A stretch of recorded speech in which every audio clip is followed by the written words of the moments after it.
So it's good to be here today, and I have been looking forward to being here in North Perth Church for about 6 months now, since I've had the opportunity to come and preach, and so it's been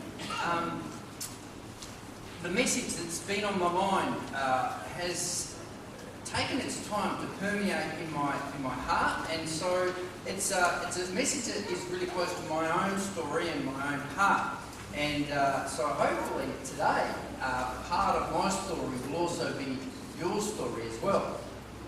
So what do we think about when we think about God?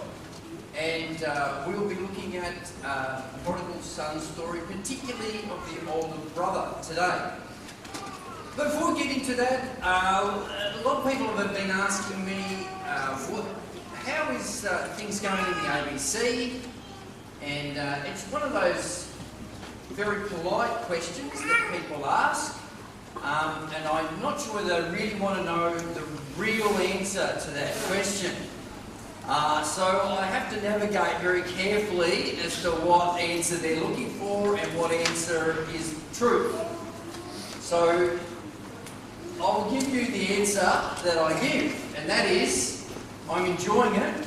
It's a big challenge, and there are two things that are big about the ABC, which is a challenge. And one thing is that we haven't done very well in the past to make the ABC accessible for people, particularly our Adventists, to access the store. So we don't make it easy for you to buy from us. So therefore, it's easier to buy from other stores. So that is a problem for us, because then that becomes a habit, and then the habit becomes reinforced with good behaviour and rewards. So it's very difficult to gain loyalty and reclaim that, and that's one of our huge challenges. The second thing is that we need to then obviously combat that by making the store more accessible. So that is one of the biggest tasks for us over the next year or so, and that is to get a fully functioning online store and make that inroad. So that's one of our imminent and biggest challenges. So we look forward to that, and we look forward to making the store a lot more accessible to you. So for those that actually do come down, this is the new store. Some of you would have already seen it in News West. It's a delight to be in. It has a nice vibe to it and a good feel, and I feel very blessed from God that He's provided us with a whole new look to our store. So what is it that we think about when we think about God, and is it true? In his recent book, Rob Bell, he has tagged his book called What Do We Talk About When We Talk About God? And the way that makes sense to me is that we have patterns of thinking, and when we reinforce those patterns of thinking because of our culture, because of our upbringing, because of our church understanding of religion, because of our understanding of theology, whether that's our own or whether that's something that's been passed down to us, we have a certain way and pattern of thinking, and that then affects how we talk about God and what we think, and then that affects what we actually do for God. So it's really important that when we talk about God and when we think about God, that it's actually true. Because the consequences is that we will be a follower of Jesus that is either a true follower or an incorrect follower, which is not really a great follower at all. It's a follower, it's like a Clayton's follower. Now, for those that were brought up in the 70s, it was a fantastic Greek drink that came out. It was a non-alcoholic drink. It's called the drink you have when you're not having a drink. A Clayton's. And that's kind of the analogy. You're sort of the follower you are when you're not really being a follower. So, it's important for us to continue to make sure that what we know about God, what we think about God, is actually true. So, is what we think about God a lie? In his book, Prodigal God, Timothy Keller has unpackaged the prodigal son in a very fresh and new way, and this has impacted the way that I do ministry, and my wife and I approach ministry, and our family has been affected because of this fresh look at the prodigal son. So I want to just share with you a little bit about the oldest son from Timothy Keller.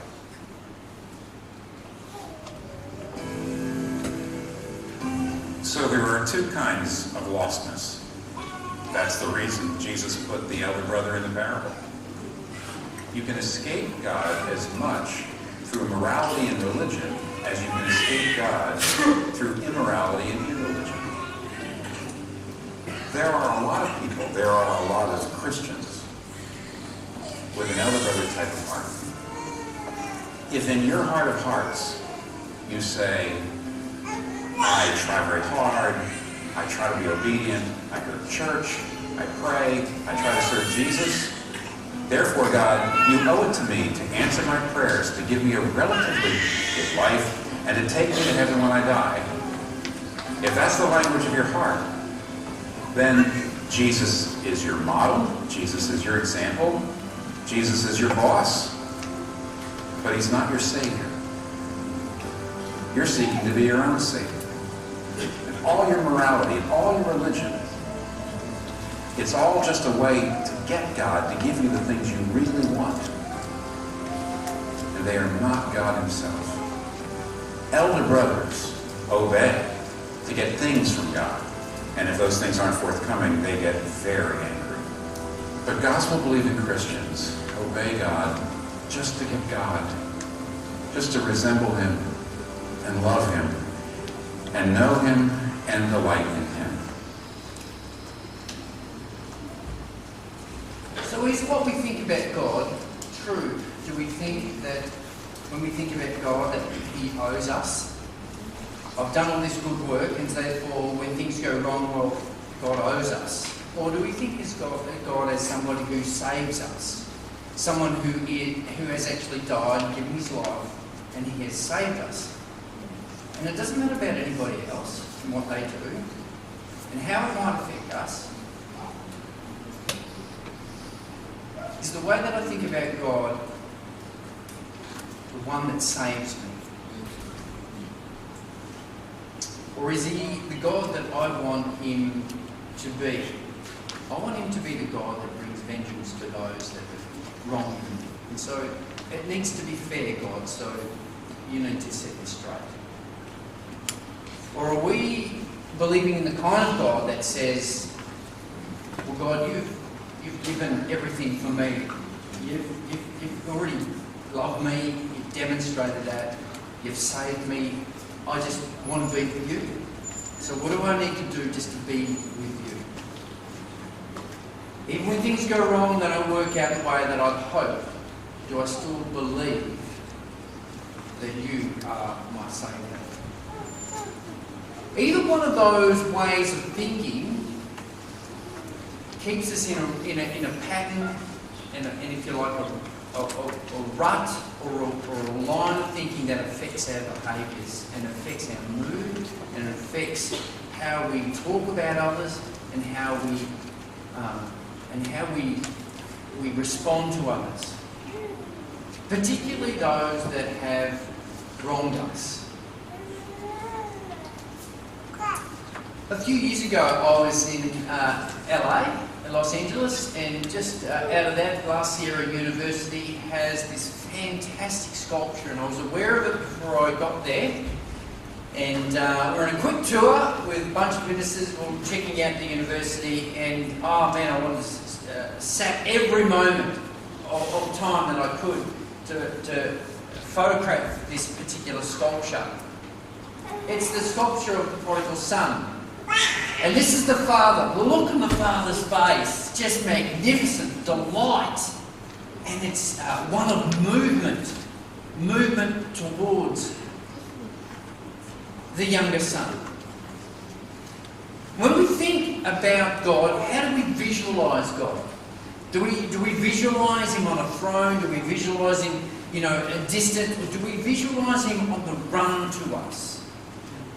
With a smile on his face? With delight? It's just been so long. It's fantastic. I'm just delighted to be in your presence. Or do we look at God and we face God with our back turned and going, it's not fair. It's just not fair. When I've done all of the right things, it's just not fair. Why has the global financial meltdown affected me? I've paid my tithe all this years. I've come to church, I've served. Why has it affected me? It shouldn't affect me. I should be absolved from this, but why? So when we start talking that way, we are talking about a God who owes us. And that line of thinking really says that I am doing the things that I do so that I'll be in your good books, so that you will then be obliged to give me and bless me and do the things that I expect of you.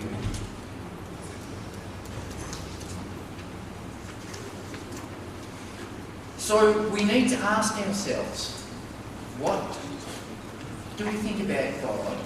Do we think about God in a way that is actually true? So the posture is really interesting. The posture for the younger son is one of humility. It's one with arms out, hands open, ready to receive. Got nothing left to lose. Empty. There is no baggage. I'm not holding on to my stuff. I'm not holding on to whatever it is that I am angry about, frustrated with. I'm emptied in a posture of humility, ready to receive and be received. It's pretty hard to hug. And our fists are closed and our arms are heavy, burdened by our own disappointments. Two postures, two ways of looking at God. Recently, I put a book review in the News West on the God-shaped brain, and Timothy Jennings says that we've got to be careful, because the way we think about God, if it's a lie, we will be out of tune with God, because our brain is wired to be in tune and to be mixed in sync with God. And if it's out of tune and it's out of sync because we believed lies about Jesus, lies about God and how he operates, then our mind will actually be out of phase and out of sync, and we will have more, we'll be open to more emotional disorders, like simple things, depression, being unhappy, in a constant state of disappointment and regret. And all of those sorts of behaviours bring us out of sync with God. And he's going, that is a problem if you want to be a follower of Jesus and be a representative of him in our community. And if we actually really want to live a happy and blessed life, we've got to be in sync. So we have to be on that path of making sure that, well, actually, I'm not feeling right. Well, maybe we need to get our perspective on God and what He actually, how He operates in our world, right in our minds, and start thinking and acting and practicing the actual ways to behave that Jesus, when He came on earth, taught us. Otherwise, we're believing a lie. Now, you know how it goes. We hear some gossip. We hear a lie about someone. It might sound true. And we go, I can't believe that. Then our thoughts, our emotions, our adrenaline all gets all pumped up, and we start to have all these emotional responses about this particular person. Sometime later, we find out that actually it was a lie, and how embarrassing is that? We might have given that person the cold shoulder. We might have said and passed on a bit of that gossip to others. And how embarrassing is that later when we find out, well, actually, it wasn't entirely true and it was a bit of a lie. Not only is that really bad, but that line of thinking about that person has been etched into her brain. And now, during that period of time, that's the way we believed about that person, and it's been a lie. And it's brought us out of sync and out of relationship with that person, and that is a problem. If we are a follower of Jesus. Jesus tells us to love, and then everything else will fall into place. So, this is my dad. And when I grew up, myself and my three brothers and sisters, we had this unwritten paradigm that we were taught. And that was that if we had a good education, we worked really hard, it will mean that we will be loved and we will be respected. Work hard, get a good education, you'll end up having a happy life.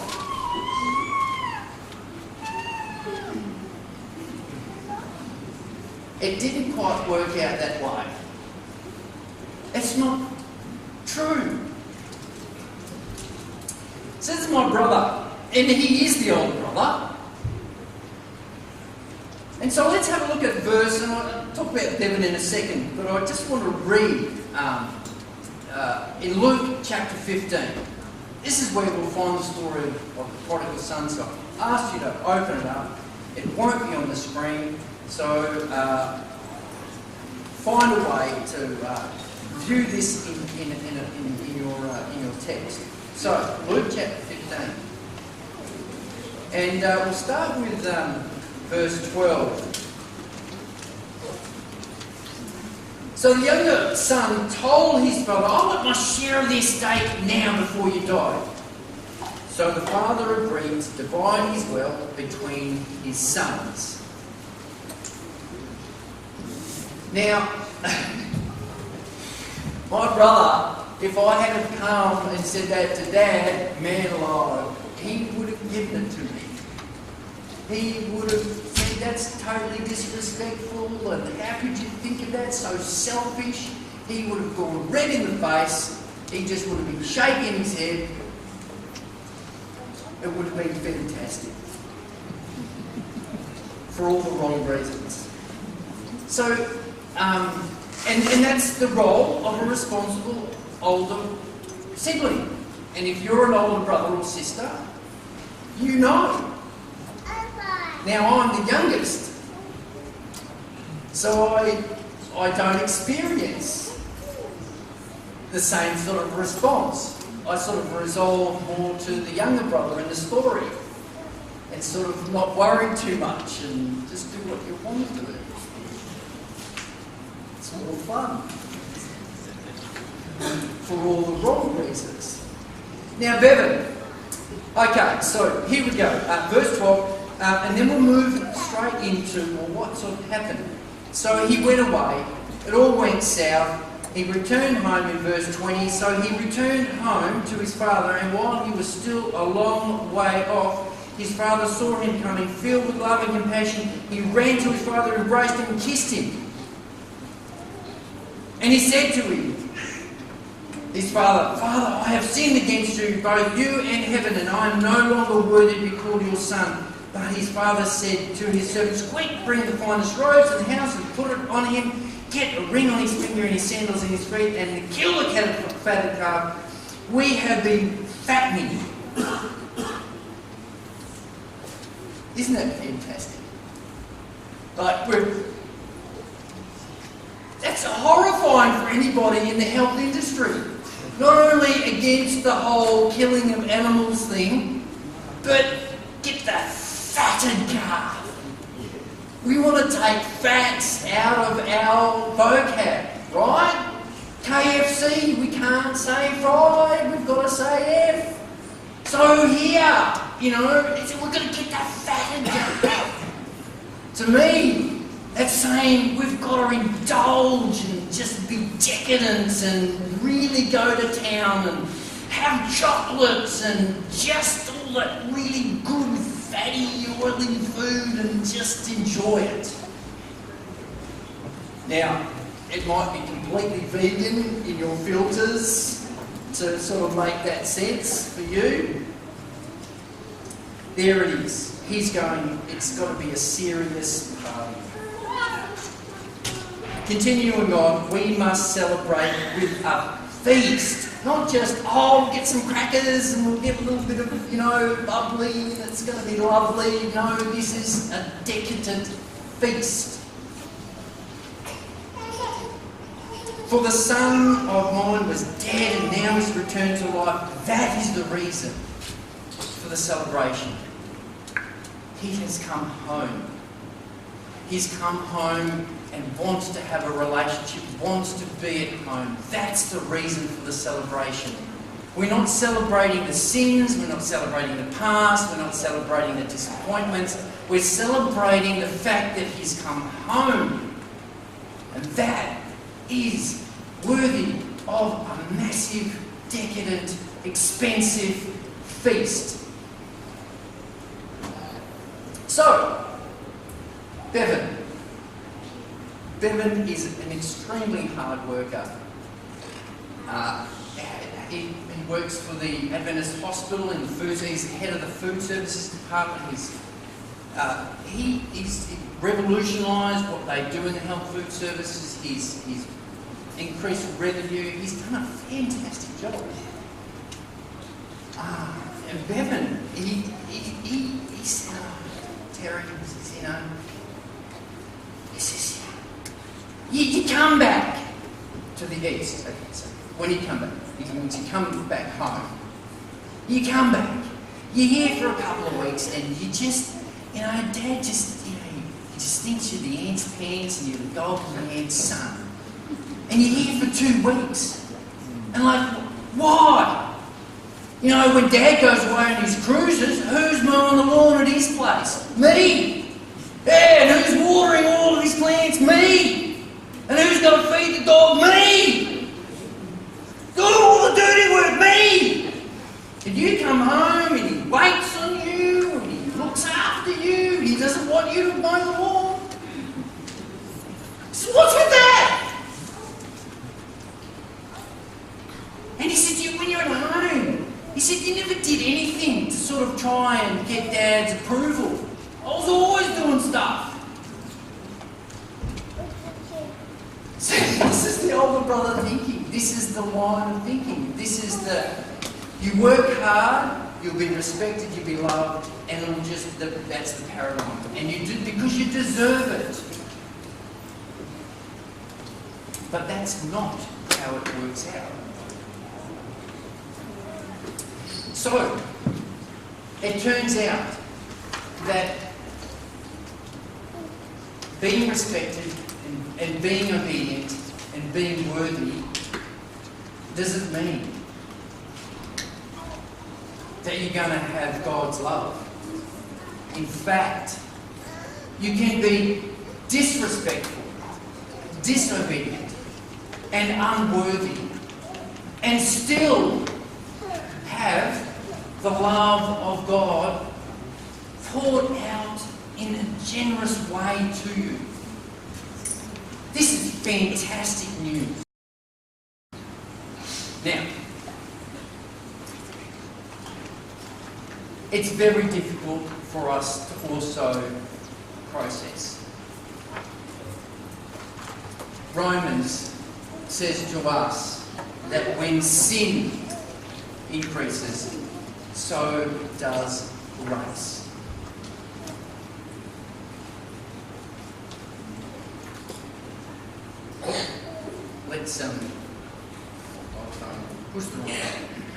Let's have a look at the end of the story here. Let's have a look at verse 30. We'll skip down. The party's happening. The father comes out. In verse 30. Yet, when the... So, let's go back a bit. So, verse 25. Meanwhile, the older son is in the field working. When he returns home, he hears music again. It's in the house. And he asked one of the servants, "What's going on with your brother's back?" He was told. "And your father has killed a fatted calf, and we are celebrating because of his safe return." Isn't that wonderful? Brother was angry. Apparently it's not wonderful. And wouldn't go in. The father came out and begged him to come in, and he replied, "All of these years I've slaved for you and never once refused to do a single thing that you told me to do." Being very obedient, very respectful. And in all this time, you never gave me one young goat to feast with my friends. You owe me, is what he's saying. You owe me, and I deserve it. Then his father said to him, "Look, his son, you have always stayed by me." He understands it, he respects it, he gets what his son's been doing. Everything I have is yours. We had to celebrate this happy day, for your brother was dead and he's come back to life. He was lost and now he's found.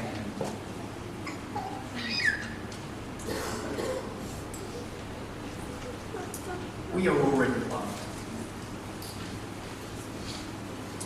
For those of you that have children, we're going to put this in a new way. For those of you that don't have children, I'd like you to view this in terms of your parents. For those of you that have kids, I've got two, Spencer and Jazz, beautiful kids, completely different. The embodiment of the typical older and younger sort of siblings. But I tell you, as a parent, if for any reason, that I was to lose my kids, they left home, for whatever reason, and that relationship was severed, broken, devastated, wouldn't your desire be, your only desire be, just to see them come back home? Wouldn't that be just the thing that you would want? You wouldn't care about what's been said and what's been done. You would just want them back home. You'd want to have a meal with them. You'd want to celebrate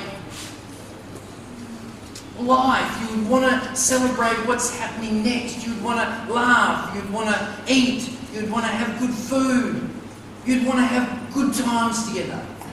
You'd want the relationship restored. You'd want it.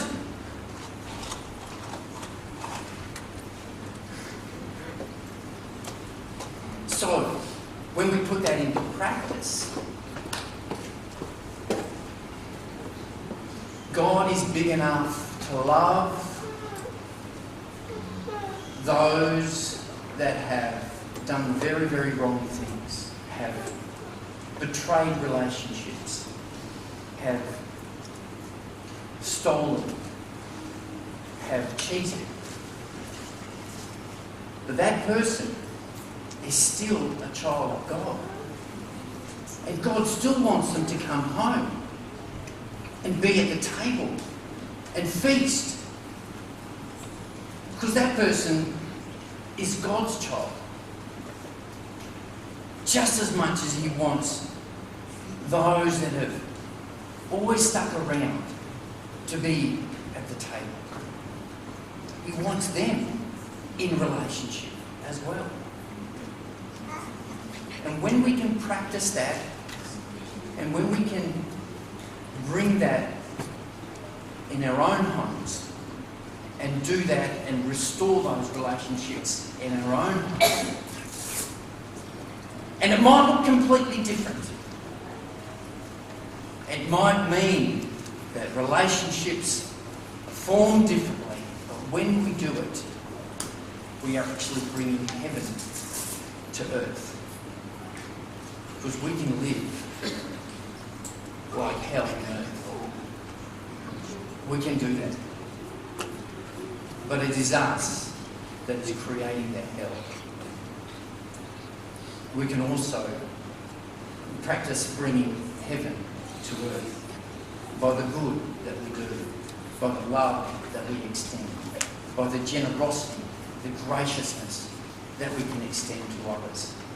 That is the practice of a follower of Jesus.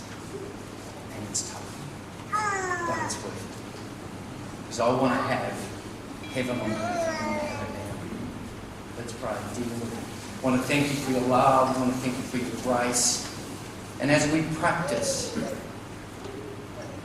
forgiveness, practice generosity, we know that we are doing the very things that you've asked us to do. Lord, give us the courage to do it. Because we understand that while other people disappoint us, and we see them in a light that might be negative, you still see them as your child that wants to come home. And Lord, you want us all to be at the table. So Lord, help us to be at the table with those that have disappointed us. Help us to position ourselves on our knees before you, receiving your grace. Help us then to pass that on to others. In your name, amen. Thanks for listening so much. Thank you.